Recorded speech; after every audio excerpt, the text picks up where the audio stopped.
Hello students, welcome to my channel. I am Madhumita. Students, आज मैं confused words करवाऊंगी। ठीक है, कुछ वर्ड्स जो आप लोगों को लगता है कि मीनिंग क्या होना चाहिए, एक जैसा आवाज आ रही है पर मीनिंग्स आर डिफरेंट, वैसा मैं करवा रही हूँ। और ये जो कंफ्यूज्ड वर्ड्स है आप लोग लास्ट तक देखना, क्योंकि ये क्लोज टेस्ट के लिए बहुत इंपॉर्टेंट है, फिलर्स के लिए, और ये कंफ्यूज्ड वर्ड्स को लेके एरर्स भी दिया जाता है। So you have to be very careful. Okay, so let me start. So आज मैं क्या करवा रही हूँ आप लोगों को, confused words. Confused words, confused words क्या होता है जिसको लेके आप हमेशा सोचते हो कि ये होना चाहिए मीनिंग या क्या होना चाहिए meaning. Okay, so I am doing these confused words. किसके लिए इंपॉर्टेंट है? एरर के लिए इंपॉर्टेंट है, क्लोज टेस्ट के लिए इंपॉर्टेंट है, फिलर्स के लिए इंपॉर्टेंट है। टू फिलर्स भी बैंकिंग में पूछा जाता है। Confused words important. So let me start. Number one, suppose I say indigent, फिर मैं बोलूंगी indigenous, फिर indignant. Okay, indigent मतलब poor, जो गरीब है, जो needy है, उनको हम क्या कहते हैं? indigent. Okay, अच्छा, और if I say indigenous, कई बार आप लोगों ने देखा होगा मीनिंग इंडिजिनस जो है ना students, that is native. Okay, domestic, जो डोमेस्टिक टेरिटरी के लिए बोला जाता है, out not outside our domestic terrain, उसको बोलते हैं इंडिजिनस। कोई फॉरेन चीज नहीं आएगा, सब with in the territory. So native. Indigenous मतलब डोमेस्टिक, आप नेटिव भी ले सकते हैं। ठीक है, now let me give you examples of both, तो आप लोग को समझ में आएगा। if I say some factories, okay, have been established for the indigent who are willing to work, for the indigent भी बोल सकते हो, for the indigent who are willing to work. Okay, then I'll tell you the difference. Okay, मैंने क्या कहा, कुछ factories establish किए गए हैं किनके लिए? नीडी के लिए, गरीब के लिए, जो वर्क करने में, जो काम करने के लिए विलिंग है, इच्छुक है। सो इंडिजेंट का क्या मतलब है? Poor, needy. आप लोग इंसॉल्वेंट भी बोल सकते हैं, दिवालिया। Okay, you can see insolvent. इसका भी रिलेटेड वर्ड्स मैं आप लोग को दूंगी, बैंकक्रप्ट, वैसा। सो कौन है? गरीब लोगों को हम क्या कहते हैं? इंडिजेंट कहते हैं। इंडिजेनस किसको कहते हैं? जो डोमेस्टिक है, नेटिव है। Okay, if I say khadi, khadi clothes are indigenous to India. Khadi हमारे इंडिया का नेटिव है ना, डोमेस्टिक है ना। So khadi clothes are indigenous to India. So indigenous किससे याद रखेंगे? खादी क्लोथ से याद रखना। कैंगरूज जो है students, they are indigenous to Australia. Kangaroos basically natives होते हैं ऑस्ट्रेलिया के, इस तरह से। बट खादी से आप लोग ज्यादा रिलेट कर सकते हैं। So khadi clothes are indigenous to India. और एक वर्ड जो ऑफन आप लोगों को कंफ्यूज करता है, इंडिग्नेंट।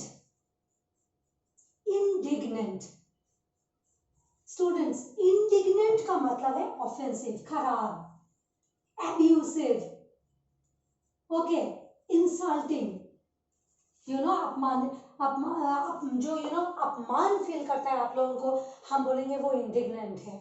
ऑफेंसिव, एब्यूसिव, इंसल्टिंग, अपमान फील करने वाला, ऐसा। क्लियर है? क्या आप लोग को ऑफेंसिव या एब्यूसिव या इंसल्टिंग रिमार्क्स पसंद होता है? बिल्कुल नहीं ना। तो हम एक एग्जांपल इसका ऐसा सोच सकते हैं कि his indignant comments were loathsome. loathsome का क्या मतलब है? इरिटेटिंग, जिसको हम घृणा करते हैं। लोथसम का क्या मतलब है? जिसको हम लोग घृणा करते हैं, एबोर करते हैं, एबोमिनेट करते हैं। लोथसम है, इसको हम क्या कहते हैं? इरिटेटिंग, जो हम घृणा करते हैं। तो कैसा है मार्क्स? इंडिग्नेंट। इंडिग्नेंट होता क्या है? मैंने क्या कहा? बिल्कुल जो चीज हमें पसंद नहीं है, ऑफेंसिव है, अपमान जिससे हम फील करते हैं, उसको हम बोलते हैं इंडिग्नेंट। तो ये 3 कंफ्यूजिंग वर्ड्स को देखिए। Indigent, okay, means poor, needy. Indigenous, जो नेटिव है, हम within our country produce करते हैं, विद इन आवर कंट्री से रिलेटेड है, उसको बोलते हैं इंडिजिनस। और इंडिग्नेंट किसको कहते हैं? जो अपमान फील होता है, ऑफेंसिव है, अब्यूसिव है, उसको हम कहते हैं क्या? इंडिग्नेंट। आप लोग साथ ही साथ स्क्रीनशॉट ले लीजिए। ओके, सो इंडिजेंट, इंडिजिनस, इंडिग्नेंट, 3 वर्ड्स मैंने दिया। अब और दे रही हूं यहाँ पे, आई give you a few more words. Okay, अच्छा, ये वर्ड तो आप लोगों ने सुना होगा, KNAV, नेव, और नाइव, NAIVE, नाइव, है ना? क्या डिफरेंस है? क्या डिफरेंस है नेव और नाइव में? ये जो नेव है ना, ये डिसऑनेस्ट, जो ईमानदार नहीं है, उनके लिए हम यूज करते हैं नेव। ये कई बार वैसे भी वोकैब में आ चुका है। नेव इज डिसऑनेस्ट, आप स्काउंड्रल भी बोल सकते हैं, स्काउंड्रल, आप रोग भी बोल सकते हैं, ठीक है? So can we have an example with knave first, फिर हम नाइफ पे चलेंगे। Knave, okay,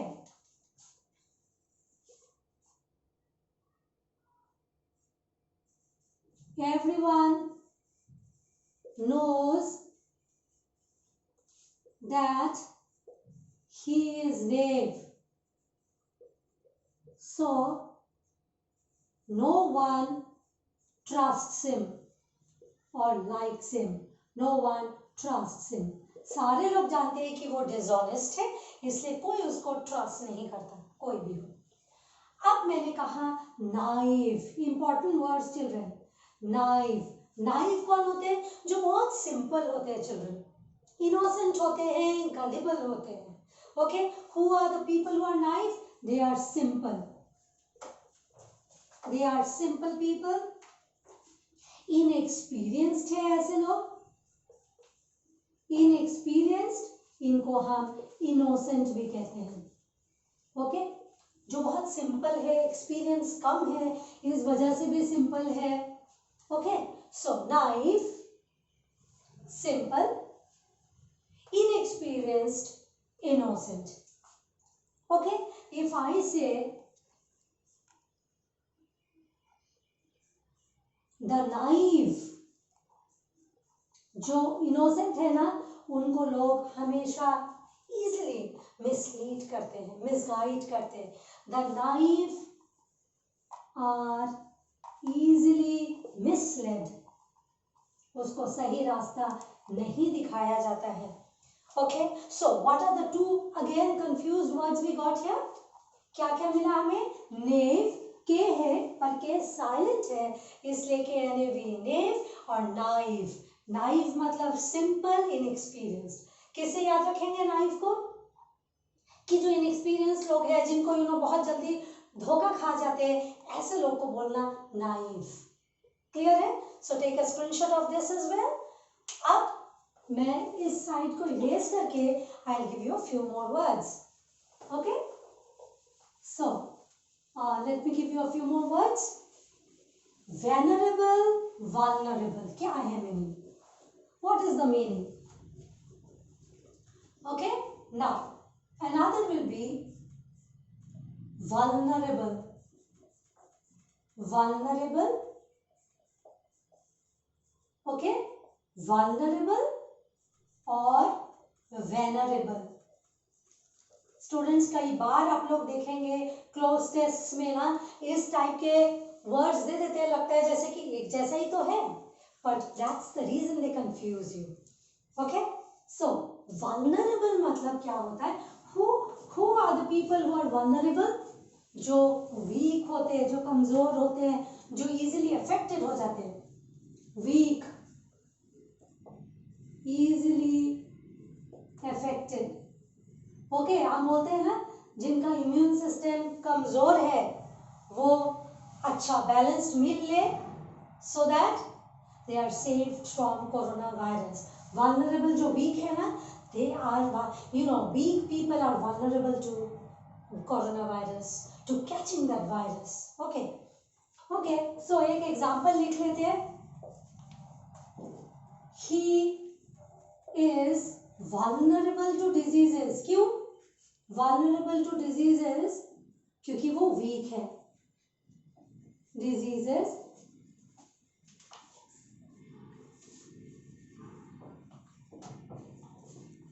he is vulnerable to diseases as he is weak।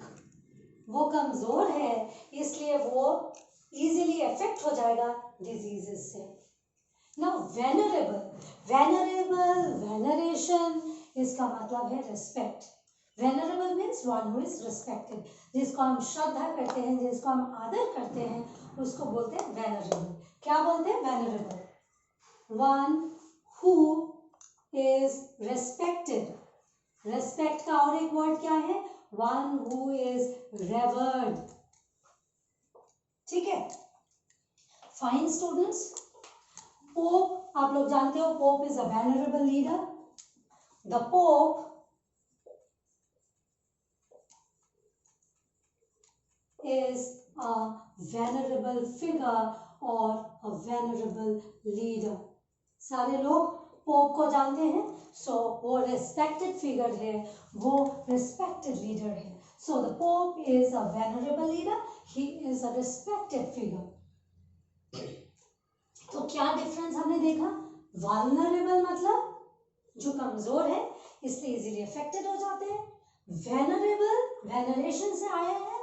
Veneration, venerate मतलब रिस्पेक्ट करना, सो रिस्पेक्टेड या रेवर्ड को हम बोलते हैं, आप लोग साथ ही साथ स्क्रीनशॉट ले सकते हैं। वेनरेबल मतलब one who is respected. Okay, so one who is respected. अब what is the meaning of dual?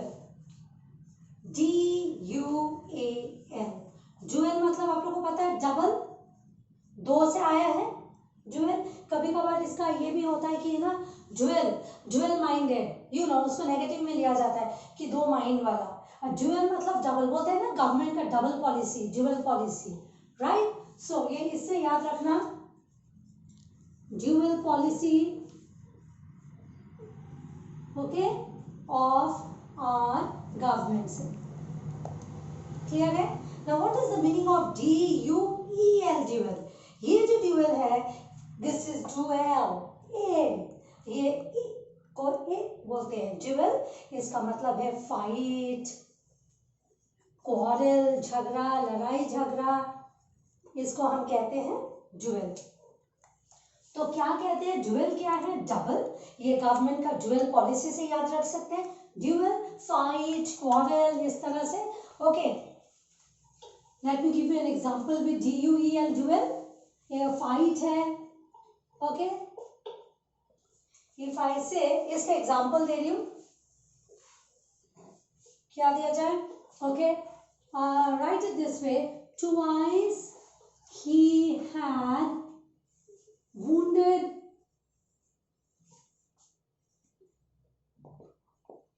some persons fight में, okay, in a duel। Clear है? सो इसको हम कैसे कहेंगे? ड्यूअल। DUEL को बोलेंगे ड्यूअल। सी, ई और ए का डिफरेंस है students. This is dual A, this is duel. E को थोड़ा हल्का से ये बोलना होता है। So dual double, duel fight या क्वारल। तो मैंने क्या लिखा एग्जांपल में?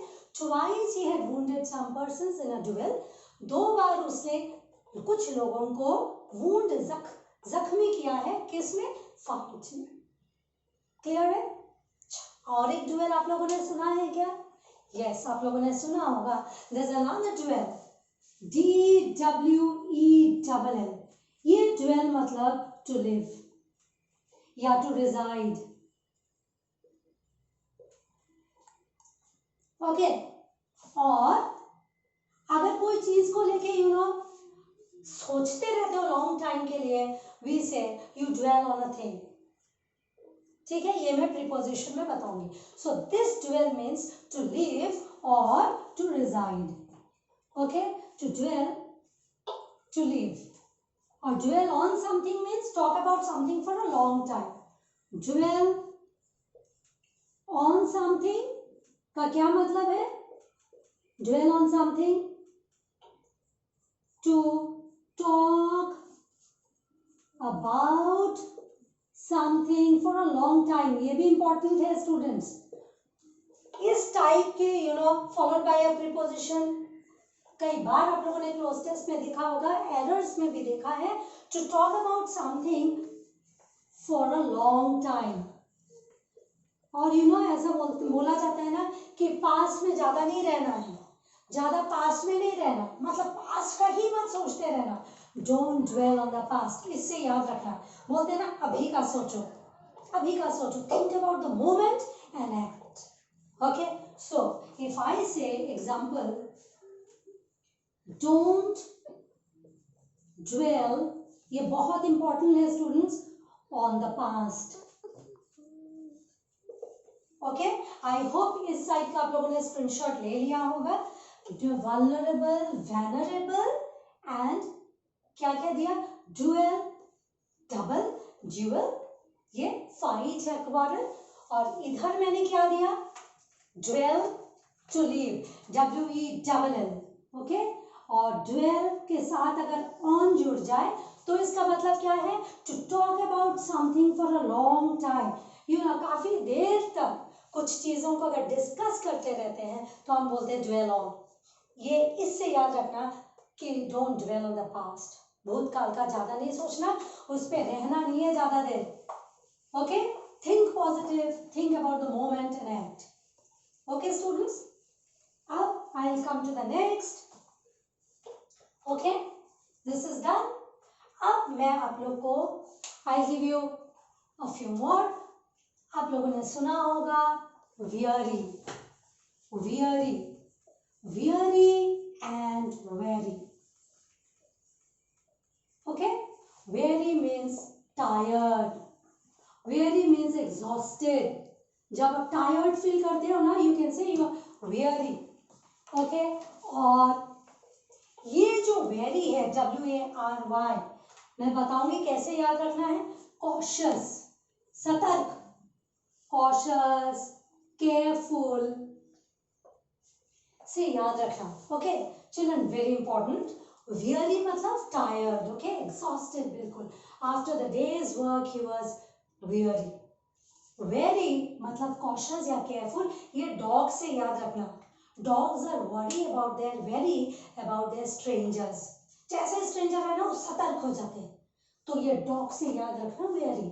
और ये बहुत ज्यादा जब मेहनत करते हो, थक जाते हो, उसके लिए याद रखना tired, fatigued. Okay, exhausted, fatigued, ये सब important words है चिल्ड्रन. मैं इनका I'll give you a few words related to worry, weary as well. ये dog से याद रखना.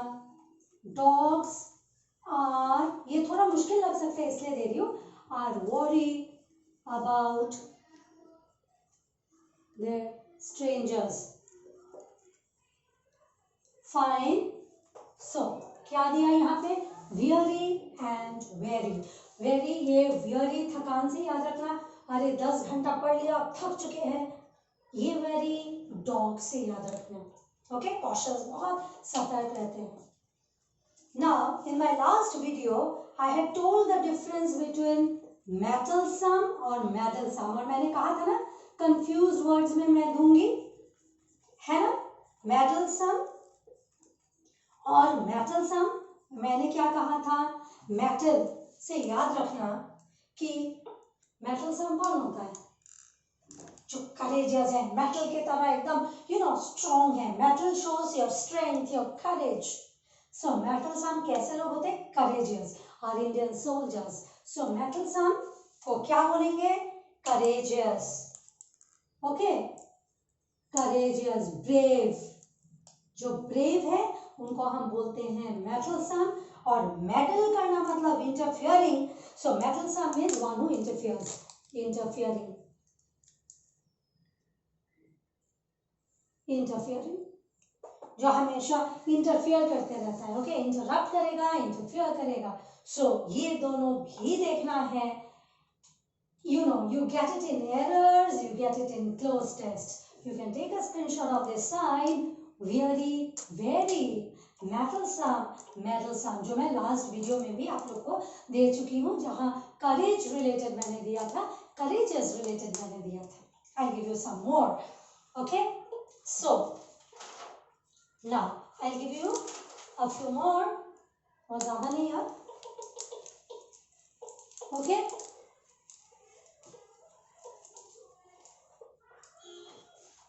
now what is the difference between this childlike and childish?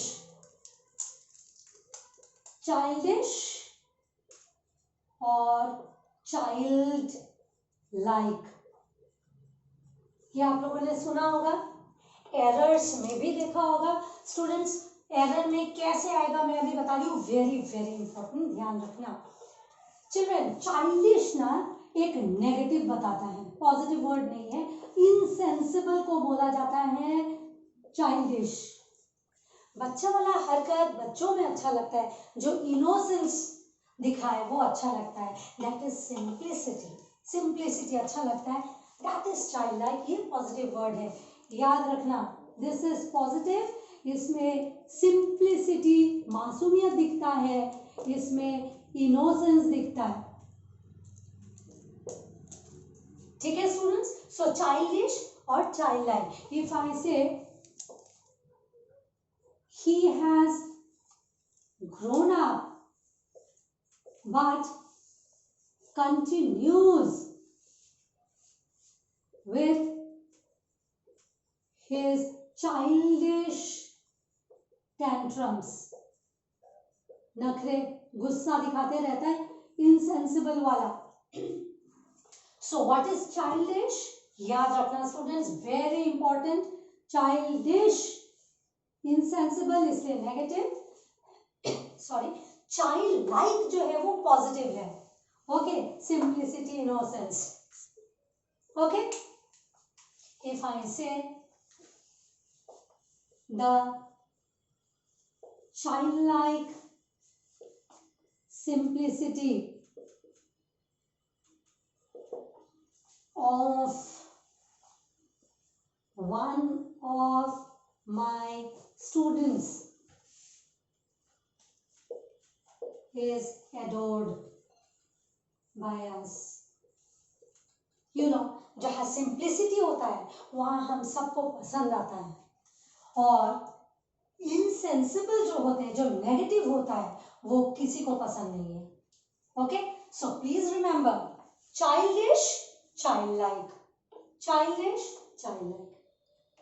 Okay, and I give you the last word for today. Okay, so childish, child like is important. अब momentary, momentary क्या है, moments क्या है, moments और momentum. Students, important है, very important. Please remember all these. ये confuse words important है students. ये मोमेंटरी का मतलब है क्षणिक, शॉर्ट लिव्ड, शॉर्ट लिव्ड, क्षणिक, टेम्पररी जो है. ओके, परमानेंट जो नहीं है उसको हम कहते हैं मोमेंटरी. इससे रिलेटेड वर्ड्स भी मैं आप लोग को दूंगी. So momentary means short lived. Short lived, short lived का मतलब टेम्पररी. ठीक है, ओके. ये मोमेंटस मतलब बहुत सिग्निफिकेंट, वेरी सिग्निफिकेंट. सिग्निफिकेंट मतलब वेरी इंपॉर्टेंट, वेरी सिग्निफिकेंट या वेरी इंपॉर्टेंट, बहुत महत्वपूर्ण. और मोमेंटम फिजिक्स में भी हमने पढ़ा है ना, मोमेंटम मतलब रफ्तार, speed. Okay, momentum is speed, रफ्तार के उसमें याद रखना. अब सी चिल्ड्रन, एक एक एग्जाम्पल ले लेते हैं. ओके, आई से सपोज मैं बोलती हूँ momentary, bad phase is always momentary. क्या आप लोग बिलीव करते हैं कि लाइफ में फेजेस तो आते रहते हैं? सो खराब जो फेज है वो क्षणिक है, अच्छा फेज तो आना ही है. Okay, so bad phase is always momentary, हमेशा क्षणिक होता है. Remember that. मोमेंटस, मोमेंटस मतलब बहुत significant. You know, whenever we do something good, something, you know, which is praiseworthy, तो that is momentous, है ना? So, अगर मैं एक एग्जाम्पल लिखूं, it was a momentous occasion when India won the World Cup cricket. Okay, when India won the World Cup cricket. था कि नहीं बहुत सिग्निफिकेंट, बहुत important. So it was a momentous occasion. ठीक है, when India won the world cup cricket. और momentum is the speed. If I say the momentum with which we work when our exams approach is always high, है ना? Exam के दौरान speed अपने आप बढ़ जाता है ना कि अब तो स्पीड बढ़ाना है. Yes or no? So the momentum of our work, of our hard work increases when exam approaches or when exam is near. ठीक है? So students, I hope ये confused words आप लोग को हेल्प करेगा. अभी मैंने क्या बताया? Momentary, very important. Moments, momentum. Students, ये जो कंफ्यूज वर्ड्स है ना, ऐसे देखने में लगता है ठीक है, बट जब बहुत सारा इकट्ठे आ जाता है, जैसे क्लोज टेस्ट सॉल्व करने दिया जाता है या for that matter error detection में, तब लगता है कि वेनरेबल था या वनरेबल होना चाहिए था. ठीक है, राइट? मोमेंटरी होना चाहिए था या मोमेंटस होना चाहिए था, राइट? सो नेव होना चाहिए था या नाइव होना चाहिए था.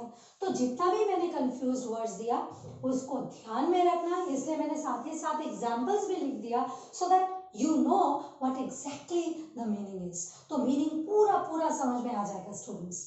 ओके, एंड जब आप लोग सॉल्व करेंगे क्वेश्चन पेपर, कई बार इस टाइप के क्वेश्चंस आ चुका है, तो आप लोग देखोगे तो बहुत अच्छा से रिलेट कर पाओगे. So keep revising students.